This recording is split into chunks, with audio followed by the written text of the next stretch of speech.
Operator drone penyerang angkatan bersenjata Rusia mengidentifikasi dan menghancurkan tank angkatan bersenjata Ukraina di desa Magnovka, wilayah Kursk.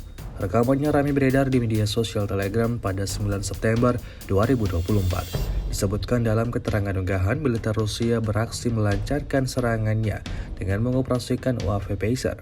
Militer Rusia tak butuh waktu lama untuk melenyapkan target yang terdeteksi. Tank pasukan Kiev yang beroperasi segera dieksekusi, seperti yang terlihat dalam rekaman. Hantaman brutal drone Rusia lenyapkan kendaraan militer bersama personel Ukraina yang ada di dalamnya.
Download Tribun X sekarang, menghadirkan lokal menjadi Indonesia.